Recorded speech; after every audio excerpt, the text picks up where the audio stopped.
Terima kasih untuk Anda yang masih bergabung bersama dengan kami dan di segmen ini kita akan review bagaimana jalannya perdagangan di sepanjang hari ini. Pemirsa, ketika indeks harga saham gabungan sudah kembali di atas level psikologis di 7.500-an. Dan kami ingatkan kembali Anda masih bisa berpartisipasi di WhatsApp interaktif di 0812 di 8788 di 3723 seperti yang tertera di layar televisi Anda nantinya. Dan saat ini kami sudah terhubung melalui Zoom bersama dengan Bapak Chris Aprilioni selaku Branch Manager Jasa Utama Capital Sekuritas. Kita akan langsung sapa saja. Pak Chris, selamat sore, apa kabar Pak? Ya, sore Mas David, baik. Terima kasih Pak Chris sudah meluangkan waktu di IDX Channel. Tidak terasa kita sudah sampai kembali di perdagangan jelang libur akhir pekan. Secara teknikal, bagaimana Anda melihat arah pola pergerakan indeks harga saham gabungan dalam sepekan terakhir Pak Chris? Ya, dalam sepekan terakhir kita melihat IHSG cenderung sideways ya, di mana kemarin peak-nya di area 7.800, 7.900, lalu koreksi sampai 7.400-an. Nah, ini kita dapat melihat IHSG cukup bertahan di 7.450-an-nya ya. Jadi harapannya sideways mungkin 1 minggu lagi ke depan untuk kembali di akhir tahun kenaikan untuk window dressing. Baik, apa yang menyebabkan indeks harga saham gabungan dalam sepekan terakhir cukup tertahan Pak ke 7.600-an, bahkan di beberapa hari perdagangan selama sepekan indeks harga saham gabungan tinggal menghitung berapa poin saja untuk menembus ke level tersebut, tapi ternyata belum berhasil ditembus sampai sejauh ini. Ya, kalau kita melihat dari bulan Agustus sampai September kemarin, 1 bulan, itu IHSG naik cukup signifikan ya, 11%, hampir 12%. Jadi, dan itu tidak ada koreksi besar yang terjadi dalam waktu 1,5 bulan IHSG. Jadi, untuk dari kemarin lowest-nya di area 7.000 di Agustus ya, lalu naik sampai 7.900 dan sekarang terkoreksi area 7.450 gitu, 7.500. Ini menurut saya masih area koreksi wajar yang ya memang seharusnya ada koreksi supaya pergerakan sahamnya lebih sehat ya, karena dengan kenaikannya cukup tinggi pasti akan ada aksi taking profit. Lalu ya sekarang kita melihat tekanan jualnya sudah mulai meredah, harapannya dapat asing kembali masuk sehingga harga saham kita masih dapat kembali naik. Arah untuk minggu depan Pak Chris, di tengah FOMC minute yang dirilis, kemudian juga data inflasi, klaim pengangguran, perang di Timur Tengah, kemudian juga perkembangan terkini dari ekonomi China. Ya, kalau kita melihat dari global ya, sentimen global mungkin kita melihat sentimen yang kurang baik dari sisi perang, dari sisi stimulus China untuk mendatangkan investor kembali masuk ke sana, lalu data tenaga kerja Amerika yang buruk ya, terlalu data tenaga kerja yang bagus sehingga memupuskan the Fed ada wacana untuk tidak kembali menaikkan suku bunganya, menurunkan suku bunganya. Ini juga sebenarnya kalau kita melihat sentimennya negatif, tapi dalam 1 minggu terakhir dengan sentimen-sentimen negatif seperti itu, IHSG dapat cenderung bertahan ya. Artinya kita cukup bagus, berarti inflow yang masuk ke market kembali itu dananya cukup besar ya, sehingga dapat menahan sentimen gejolak negatif. Sehingga dengan gejolak negatif nanti ini akan lewat, ya seharusnya inflow asing kembali masuk lagi ke pasar kita, seharusnya ini dapat meningkatkan kembali indeks kita. Baik, di tengah konsolidasi pergerakan indeks harga saham gabungan di 74 dan 7.500-an, rotasi pergerakan sektoral juga terjadi cukup cepat, Pak. Dan khusus untuk hari ini, sektor properti melaju kencang sendirian. Di mana dari beberapa informasi yang berkembang ini, pemerintahan baru nantinya akan menghapus pajak PPN, kemudian juga PPHTB, khusus untuk masyarakat ekonomi rendah ini, Pak. Bagaimana Anda melihat situasi dari sektor properti kalau kita lihat dengan arah kebijakan ke depannya, selain dari pemangkasan suku bunga, PPN yang juga masih diperpanjang hingga Desember?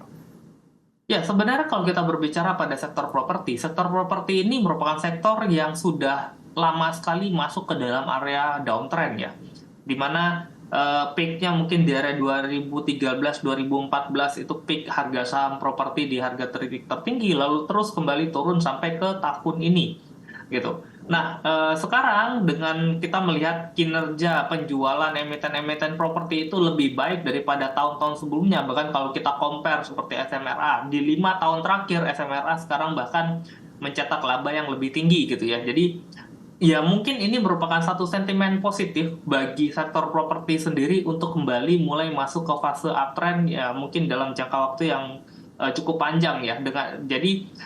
Dengan kinerja yang baik, dengan sektor properti yang mulai mengalami peningkatan, lalu ketika ada sentimen sedikit saja berita positif ini dapat memacu harga sahamnya kembali naik dalam jangka yang pendek secara cepat ya, karena ya orang-orang juga dalam 10 tahun terakhir ini menunggu kapan properti ini dapat kembali masuk ke dalam fase uptrend ya.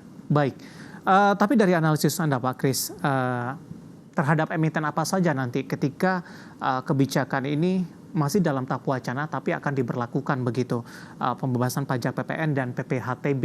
Apakah ini berlaku untuk semua saham dan emiten properti hanya untuk berlaku karena pemerintah lebih mengkhususkan kepada masyarakat ekonomi rendah. Mungkin artinya ini hanya menyasar pada segmen emiten properti yang menjual beberapa produk seperti subsidi misalnya.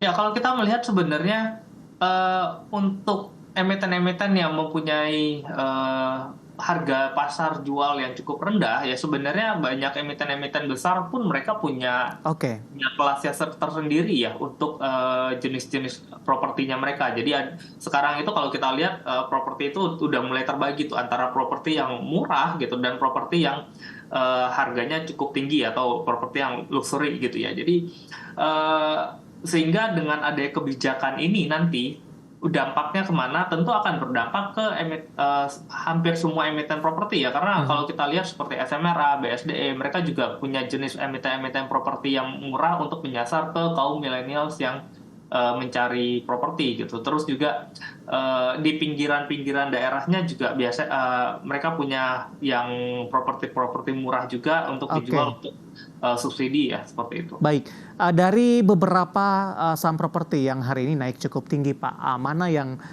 paling Anda rekomendasikan untuk saat ini? Ya, kalau saya SMRA ya, kalau kita berbicara dalam beberapa pertemuan terakhir, SMRA dan BSDE selalu menjadi topik saya di properti ya. Oke.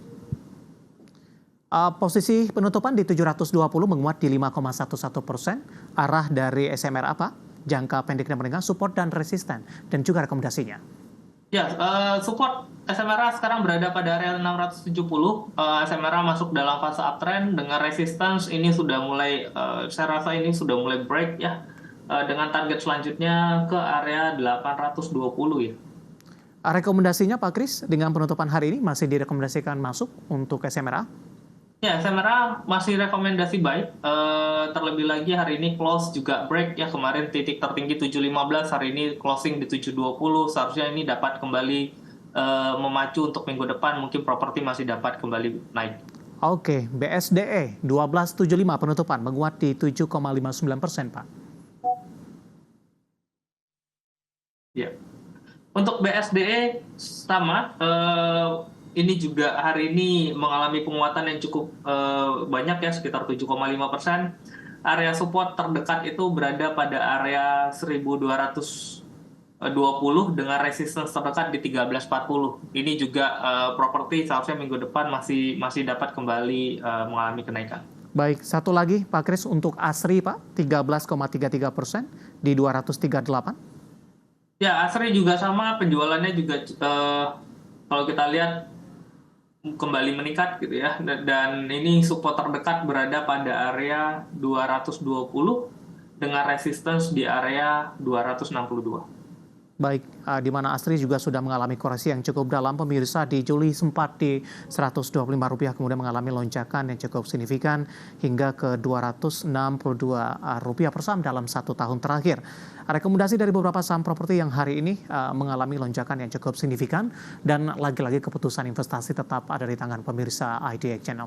Pak Kris, kita hold terlebih dahulu. Saya akan coba sampaikan updatean penutupan perdagangan di sesi kedua hari ini, di mana pemirsa indeks harga saham gabungan masih ditutup menguat di zona hijau, meskipun penguatannya lebih sedikit ke arah terbatas, di mana indeks harga saham gabungan menguat di 0,54% dan ditutup di level 7.520.602.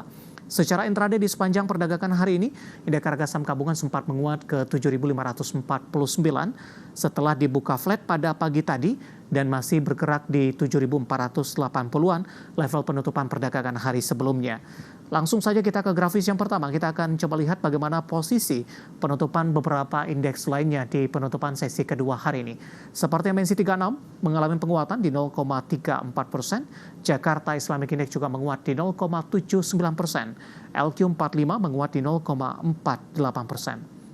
Rotasi pergerakan sektoral pemirsa ke grafis selanjutnya, properti masih jauh memimpin penguatan di 3,04%, kesehatan menguat di 1,71%, barang baku menguat di 1,57%, dan infrastruktur juga menguat di 1,09%. Hampir semua sektor hari ini bergerak di zona hijau pemirsa. Kita beralih ke grafis selanjutnya, saham-saham yang hari ini menjadi pemberat. Untuk indeks harga saham gabungan ada BSBK tertekan ke level Rp56 per saham, Adaro Mineral melemah di 1.430, Aceh setelah naik tinggi hari ini akhirnya melemah di 890, dan LIVE atau Live melemah di Rp226 per sahamnya. Ya, itu dia updatean posisi penutupan perdagangan di menjelang libur akhir pekan ini, dan semoga bisa menjadi referensi untuk Anda, terutama dalam menghadapi perdagangan di minggu depan.